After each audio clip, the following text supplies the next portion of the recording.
Hello all. I hope my screen's visible and I am audible to you all.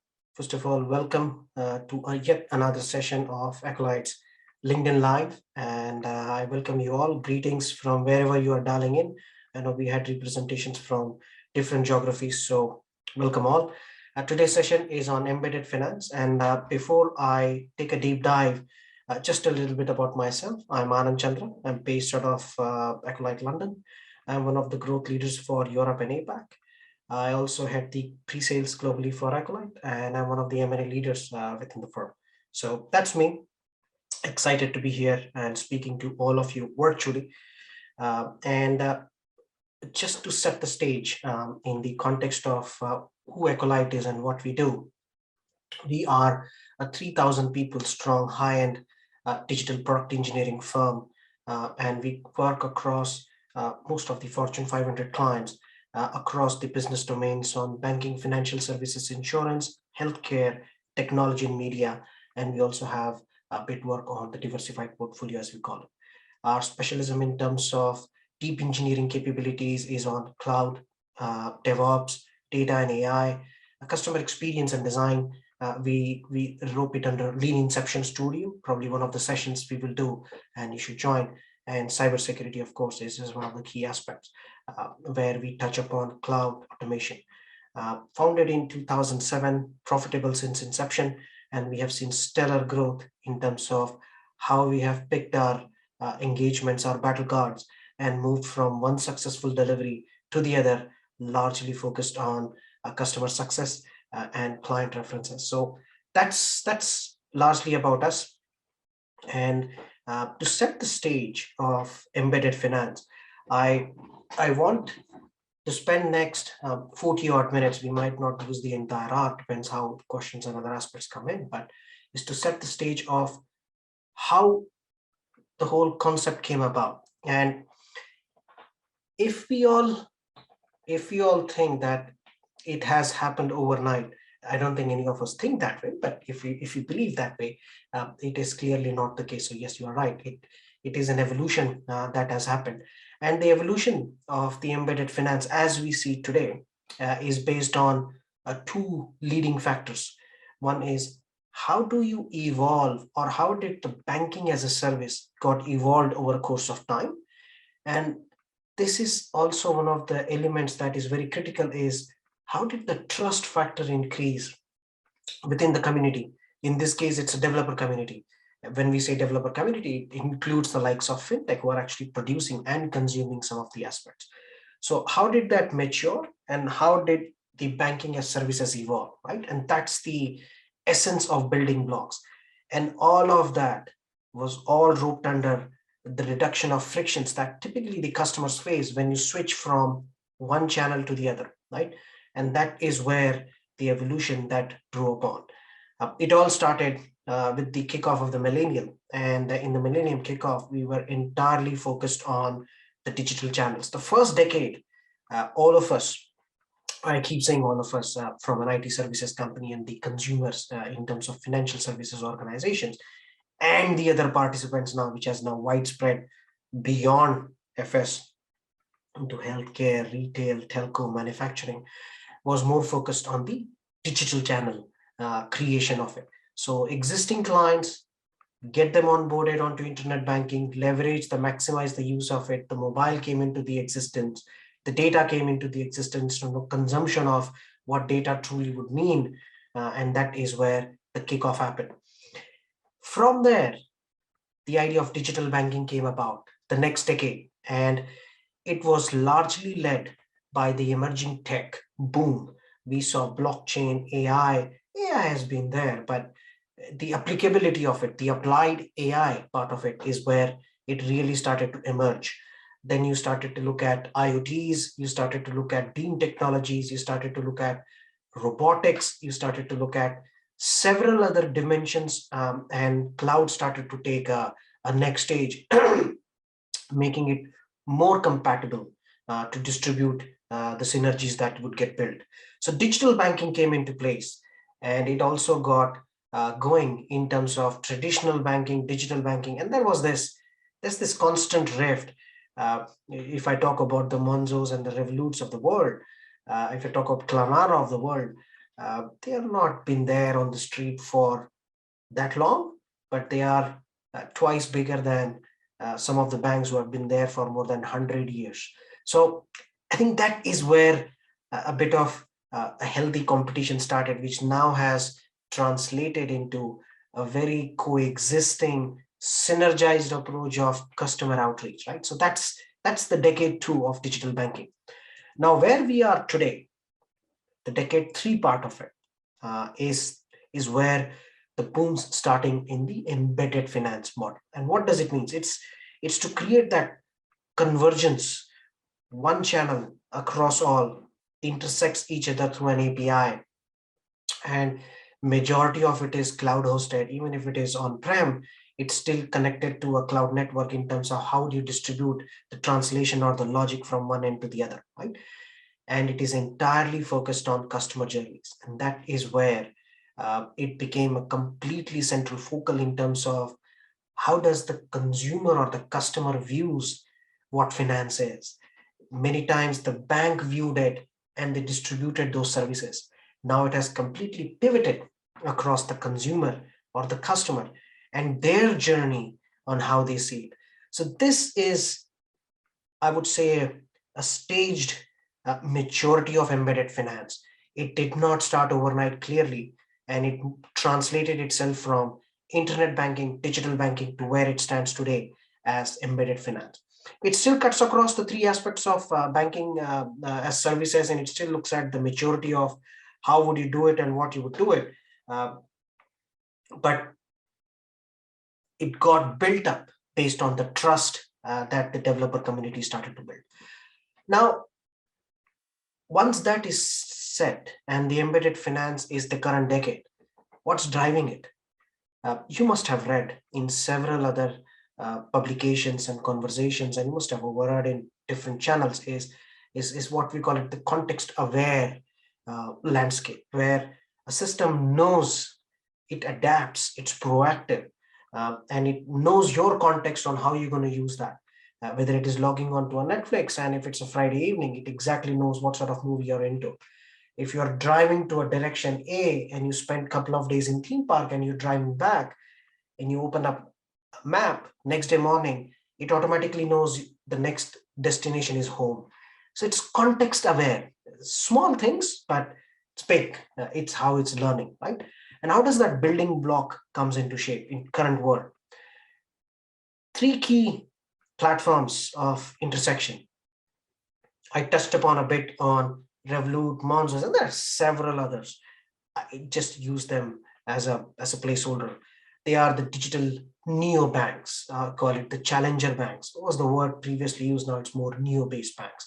And they have a very strong interface in digital channels, and we'll come to that, how they interface.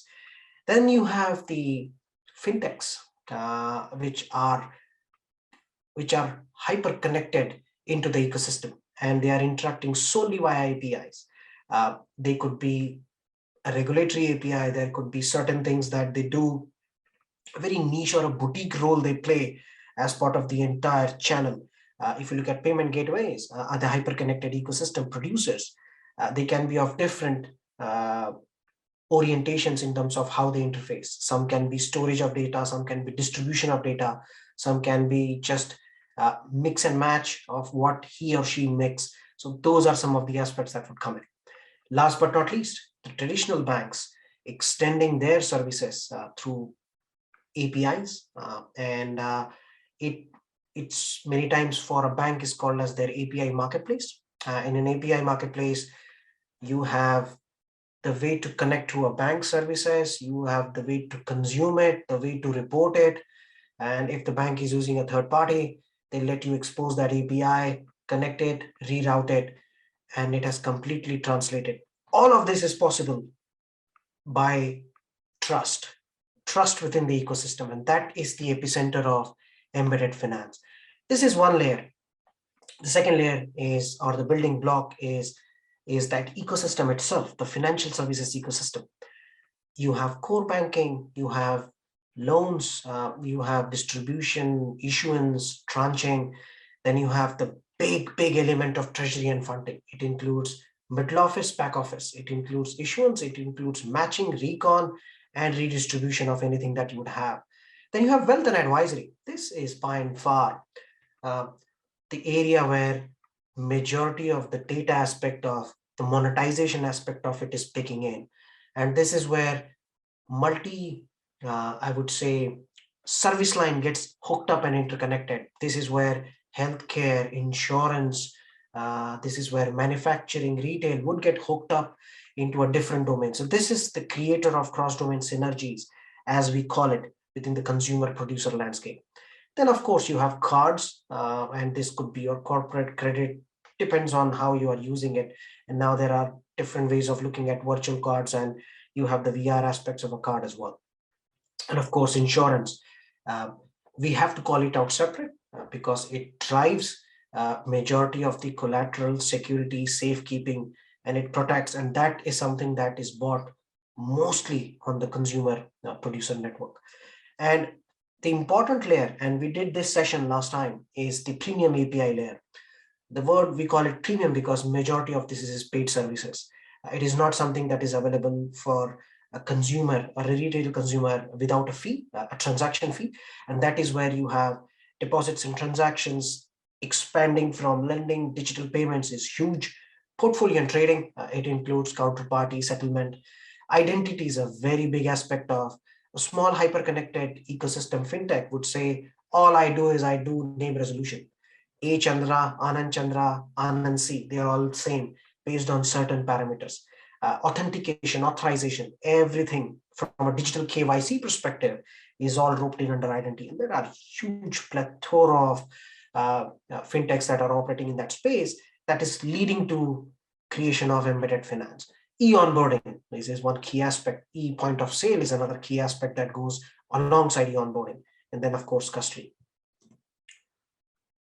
One of the key building blocks where embedded finance is now focusing is how do you monetize? What are those platforms and avenues where the monetization would take place? Uh, some we already have, some are being explored as we speak, and in certain aspects, the success varies across different avenues. The consumption factors are different. Some you need to really build that on. For a premium API session, last time I gave an example of you logging into a British Airways website.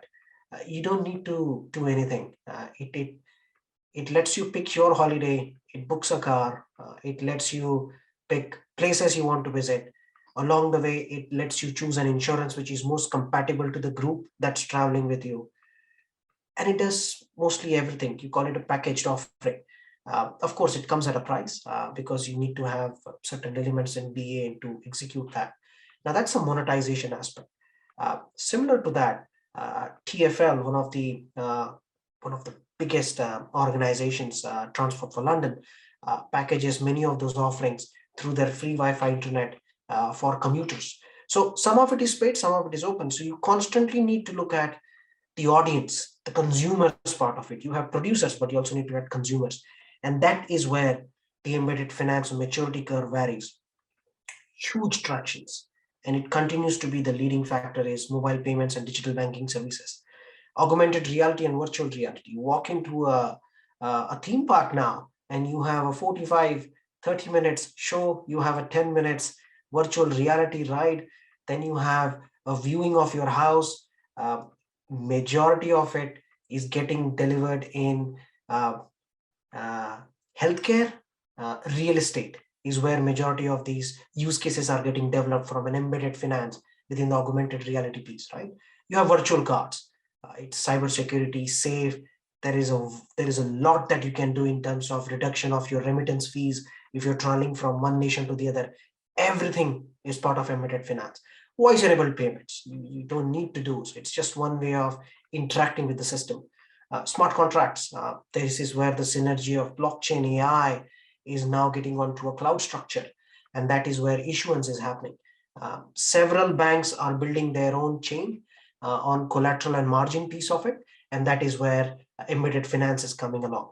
Autonomous finance is all about you would have a gig economy, which is shaping a big way. And very proud to say we have a client where we are actually building that platform for them alongside the gig economy within in Europe. It's like a Uber for logistics, put it that way. So it's quite interesting how fintechs are looking at it and how the organizations are looking at it and engaging services company to build that finance model on it. AI and machine learning continues to be the enablers, the channels. They play multiple roles within the ecosystem of embedded finance, and that is where they are there. Crowdfunding. It's one of those way of looking at raising capital, raising manpower, raising of human power, human capital. Is how do you look at region, geography, growth by combining forces, and that is where crowdfunding comes in.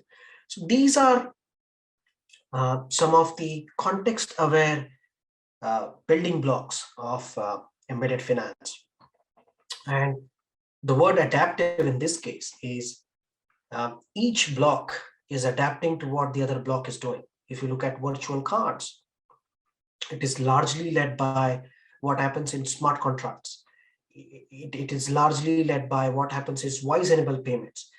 If you continue to do purchase or if you continue to do your expenses in a particular way, the card issues you a virtual card in a structure in an operating model which has a certain limit. So it prevents you from fraud, it prevents you from money laundering. There are several ways it adapts. So I think that is where embedded finance is headed towards. It is it is probably one of those areas where regulation is tagging along as the environment and the ecosystem is maturing.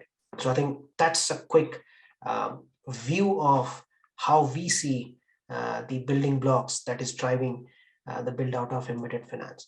Now, how is this shaping banking as a service?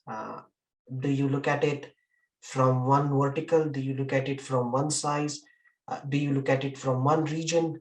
Or do you look at it from a consumer spend or a consumer pattern?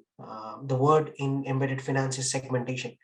Do you segment a consumer based on their uh, ability to spend, ability to transact, ability to distribute? Or do you look at embedded finance as a cluster of fintech that specialize in insurance? They specialize in wealth. They specialize in some of the treasury and funding aspects of the business, or payments for that matter. Digital payments is the biggest building block that is driving embedded finance, as it's actually a carrier for embedded finance from one tranche or one bucket or one building block to the other, right? So how do you look at that? Uh, Everything comes down to wealth, and it's an example that I typically give is look at Klarna, buy now, pay later. There are several such hooks and interfaces or fintechs that are coming in across the different globes. I'm familiar with one in Europe. Logically, I'm based in Europe, so I'm familiar with one. Wherever you are, I'm pretty sure you have the similar options. Even Amazon has a similar structure with Barclays, and Amazon themselves do buy now, pay later. So there are different ways of looking at the mechanics. Klarna as a firm is 25 billion. Started now, it's currently at 40 billion. And Deutsche Bank is half of that. So how do you look at wealth? So what is happening is majority of the embedded finance is getting driven by data, and the data that exists in the ecosystem has a lot of intelligence attached to it. Intelligence in terms of customer insights, intelligence in terms of regulatory boundaries, intelligence in terms of distribution pattern. Half of it would be on-prem, half of it would be on cloud. So the data knows, the metadata now not only knows more about itself, but it knows more about how it would transact in the ecosystem. Now that is what is driving embedded wealth. Now that intelligence, when you attach it with the data and you bring context to it, if you are spending something and you get something attached and associated for free, next time when you're spending the same, and if something else is available as free along with it, you would know it. This goes for anything. I used a very generic term of you buying X and you're getting Y free, but that context is set. And next time the context changes, it's like almost like an automated recon. You know the brakes based on what was historically. It starts to adapt. And with that adaptiveness, it automatically brought the proactive aspect of the business. So you really don't need to look at what I would say, what you want to achieve and what you want to buy if you are really spending in a particular pattern. If you interact with a bank and you are traveling and you are short of certain credits, there is a message that comes in. If you keep eating in one restaurant and you walk past that restaurant when you are traveling, the beam technology very easily tells you that. And if you of course need to have your handheld devices with you, you of course need to have connectivity to the internet, and that has already happened for most of us. Let me put it that way. And it lets you set that stage. It lets you set that context. Uh, it also happens quite well when there is a repeat in your pattern, and then there is a predictability in your pattern, whether it is your travel, whether it is a commute. It's the type of tickets you purchase each time you commute from point A to point B. It actually knows where you drink coffee, and it actually advances and tells you, you can actually, hey, you can get your stamp. You're on your ninth coffee and you can get a stamp if you walk past. And that is where embedded wealth is translating from a consumer uh, behavior to a customer experience. And that is where majority of it is getting trying. You get connected to healthcare ecosystem. We get connected to a manufacturing ecosystem. We buy a car and we get to know everything that you get to know about servicing, get to know everything about the tire. You don't need to research anything. Everything comes along with it. And that is where the embedded wealth part comes in. And it's the core of embedded finance, right? The second area where Accolite as a firm is saying majority of the traction is embedded insurance. I gave an example of you buying an airline ticket, you buying a train ticket. For that matter, you buying a theme park ticket. The insurance is there because in the world that we now live in, I don't know whether you want to call it post-pandemic or the new world. I don't know. I call it the new world. Is cancellation is part and parcel of what we do. We don't do it by design. It's just that situations change. Back in the day, I don't remember buying an insurance per se just to safeguard myself on some cancellation that I know I won't do it. But now it's embedded into the system.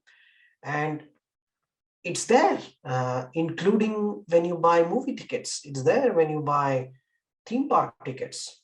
When you buy airline tickets, of course, it was there, but it's now in a broader capacity. And what is happening is you don't buy insurance necessarily going onto a site. It comes with the core product that you purchase. It's embedded into your core purchase. And I think that is where majority of the, what I would say, um, uh, insurance landscape is getting mature. You buy a house. One of the most interesting aspect of embedded finance that I saw, and in the embedded insurance space is, I recently purchased a property and I was doing house viewing, and when we finalized the property, I said I'll bring a couple of my family members to come and see the property and how it looks, right? And I tried to add one more person into the group, and suddenly the message came from the real estate person is, oh, you can't add fourth person because it is only covered for three people that are coming. When he said that is covered is insurance. So when you actually come and see the property, there is an insurance package that is sold by the real estate agency that if something happens while viewing, the damages are covered. It's quite interesting, and it's embedded into the property deal that I did. I was not aware. So there are many such instances where insurance is getting embedded. Some we buy by design in terms of we get to pick and choose. Some are built into the product. And I think that is where embedded insurance is seeing a huge aspect of it. Healthcare has seen a boom post-pandemic. And that is where embedded insurance is really the leading use case in several. At least in our case, we are seeing a huge traction in some of the work that we are doing for our product, right? Last but not least, it's quite interesting, embedded credit. I'll take an example of National Australian Bank, and uh, they have a product for home loans where you can actually get issued home loan virtually, and the process is quite seamless. And statistically, 30% of the people undisputed got their loans approved. And the aim by mid 2023 is to have 60% of the uh, uh, requests go through that platform. It has fundamentally changed the way you look at loan processing, from verification, validation, documentation, including aspects of why and how you are taking the loan, how you repay it. Everything is virtual, and everything is on an interconnected ecosystem, and everything is embedded.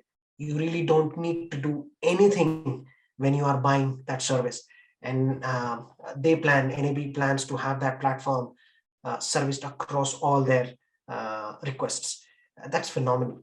And the other aspect of credit is you basically work on an environment where the validation verification is connected through a fintech ecosystem, issuance is through a fintech ecosystem. So it's basically a conglomeration or convergence of certain things that the bank would do. And embedded credit specifically uh, is possible within embedded finance because the trust has improved within the ecosystem, because it is largely led by that factor. Embedded wealth, there is a maker checker. Embedded insurance, you still have a ability to review what you have done. Embedded credit is quite real time, and it is largely based on trust on the network. So a fintech trusting traditional banks API services trusting the fintech. So that has been a key factor for why we see embedded credit as one of the most emerging trend within the embedded finance aspect. So that's on the banking as a service, and you can plot banking as a service in different building blocks. The reason I took this approach and kept it literally three verbs is how do you look at uh, wealth, how does that translates to insurance, and that is leading to credit. So I think that is where I wanted to plot, or we wanted to plot, banking as a service from a three aspect. Now, all of this is good. We looked at embedded finance in terms of a decade long phases. In last 3 decades, how it has matured. We looked at the building blocks. We touched upon a bit on the ecosystem participants, and then we looked at some of the trending use cases within the aspect of embedded finance. How do we see as an organization? I made an introduction of our capability in terms of cloud, API, data and AI, cyber security and automation. There is a big uh, product suite that sits in, and we specialize in the product engineering part of it, being a services company. How are we seeing these trends and topics? So what I'll do is I will list down 6 or 8 engagements, I believe 6, and this is not an exhaustive list. We just wanted to bring it out, the type of work that we are doing, and focus more on the client domain versus what we're doing. Majority of our work is modernization, scaling up cloud adoption, and we are building API marketplace. And then there is a lot of backend, which includes infrastructure as a code. It is supported by experience design that needs to be built alongside it. So different flavors of our services are packaged offering in terms of the way you call it, pod-based engagement is getting executed. But what are those some of the themes? One of the fintechs, it's one of the largest payment gateways, core processing, card issuing, and transaction processing, and they are trying to build their merchant banking platform, hook it up to different traditional banks, and based on the commissions and fees, execute that transaction for a client. And there is a lot of API work that gets happened.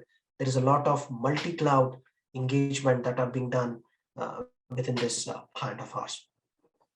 And e-commerce, uh, embedded finance and e-commerce is like a match made in heaven. An e-commerce firm that specializes in several other aspects, and they are a platform that connect the commerce part of the business seamlessly. including order management, payment processing, risk protection. All of what we discussed in the previous slide all gets packaged into this, and an amazing engagement that is getting on for us in two different locations. Um, Blockchain, uh, from an emerging tech perspective, is one of the key drivers for um, identification aspect. If you look at collateral margin, there is a uniqueness, there is an immutability in terms of your identity that gets created, and that is where the platforms like crypto took a boom. And crypto is a technology that allows you to transact in a currency fashion, and that is where exchanges are now getting built, who are aggregators across different coins, different currencies are getting listed. And one of the engagements that we are doing is for a cryptocurrency exchange aggregator, and we are enhancing some of the blockchain work that they're doing. Uh, Again, an e-commerce marketplace, but in this case, uh, the firm is not necessarily engaging us to execute work for their direct customers, but it is to their fintech landscape. The e-commerce firm actually has a marketplace that then allows them to connect to several other fintechs based on the product purchase pattern. So there is a lot of data work that is happening. There's a lot of uh, customer insight work that is happening. It's more data engineering work that we're doing, and it is to categorize, segment, and then recommend. It's more of a product recommendation work that we are doing. Very unique in an embedded finance, as you might think, but it's actually what is leading majority of the work that we're doing. Like I said, there are firms that are engaging us. There are fintechs that are directly engaging us, building their software autonomy into the ecosystem. And in such case, it's the order cash and treasury work that is being done. And one of the other customers that we are doing is a value management across the broadband solutions. There are few other fintechs where we are engaging. In one in particular, we are looking at it, building their through acquisitions, whatever heritage the fintechs are building, they want to consolidate and merge and hook it up to their end payment gateways, includes Amazon Pay and Google Pay. That is where we are coming in. There is a lot of work on MI reports that are being done. So different clients, different engagements, but the idea of this slide was to give you a view of some of the trending use cases that we see and how they are attached or correlate to embedded wealth, embedded insurance, and embedded credit. And there are more dialects to it, but broadly speaking, that's the three category that we look at. Now, how do you think embedded finance translates from here on? There is a lot of fintechs that are coming in. Buy now, pay later has almost become like what Agile was some time ago and what DevOps was some time ago. If you are from a technology background, you know what I mean. It's like everybody's talking about buy now, pay later concept. And then embedded finance also looks at, I would say, multi-region, multi-geography aspect. How would you grow? Uh, at the same time, embedded finance is now focused on cost reduction. Embedded finance is more focused on optimization of the ecosystem. While the first half of the decade, it was more about packaging the services and reduce that friction when consumer moves from channel A to channel B. Now it is more about optimization and building on top of it, cost reduction. And what we looked at emerging tech back in the day is now changing.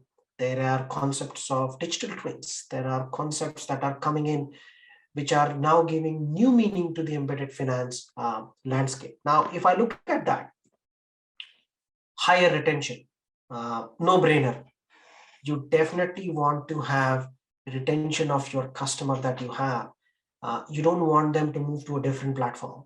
You definitely do not want them to move from one traditional banking to a completely digital neo setup where there is nothing, everything is on the fingertip. So there is a lot that the brands and the firms are looking. And the reason why I use the word brand is Now with embedded finance, you really don't have financial services. You have then healthcare, you have telecom media, and then you have the engineering aspect, you have logistics, the fleet services. They are all hooked up to your finance. And that is where the brands that are looking to take their financial products into their existing services would clearly see increased customer value addition over a course of term that they stay back.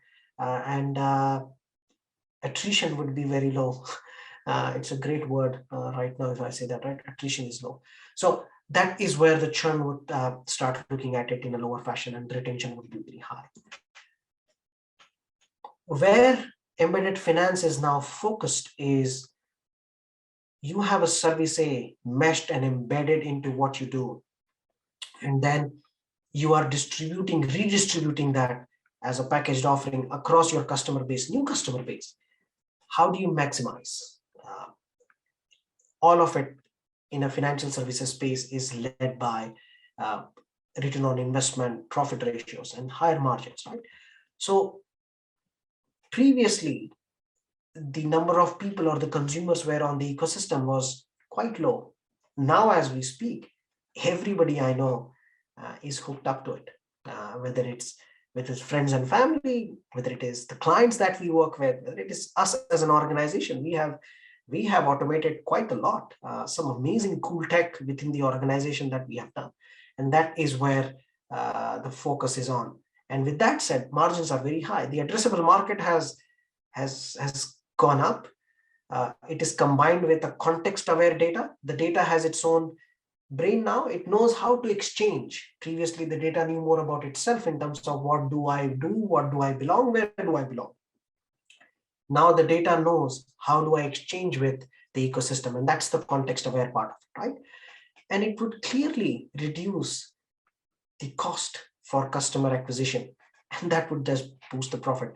It sounds simple, but that's how the markets are. And that's why you would read news articles where you would say a platform that was providing digital media, movies, streaming has suddenly lost an X customer base in last 1 week because so and so. And you would read a similar news saying there has been a spike by a digital movie stream platform that now allows you to do X and X without taking anything. You buy a TV connection today, it comes with everything, all the apps installed, Netflix, Amazon, everything hooked up to it. Back in the day, you need to have 4 different routers to do 10 different things. Now there are no routers. Everything is hooked up to the net. So that's how the margins are improving. And I think that is where embedded finance is shaping. It is shaping around us. Uh, we are part of it, but we don't necessarily see it every day, but we definitely are part of it. Last but not least, this is where the surge is, higher interaction. The embedded finance ecosystem is seeing a huge onboarding of new set of, I would say, participants on the ecosystem, consumers and producers both, because platforms are getting cloud enabled. They're already cloud enabled. They're getting cloud adopted. Uh, all the communication is happening through APIs. There is a contract structure that sits in, and majority of the work that Accolite does in terms of its hind engineering on modernization program is all around cloud and APIs.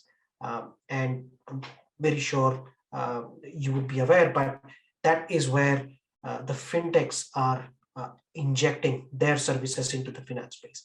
And I think that is where the partners and service providers are exchanging with the traditional banks and neobanks, and the interaction is just keep, I would say, doubling each time a consumer comes in onto the platform. It brings a customer context, a new context creates a new data context, a data context interacts with the ecosystem, creates an adaptive offering, and that adapting offering gets redistributed, and the cycle repeats. And that is where embedded finance is seeing that. The interactions are higher or would be higher, the margins would go up, the retentions would be very high. It almost looks like a slide you want to prepare. Everything is positive.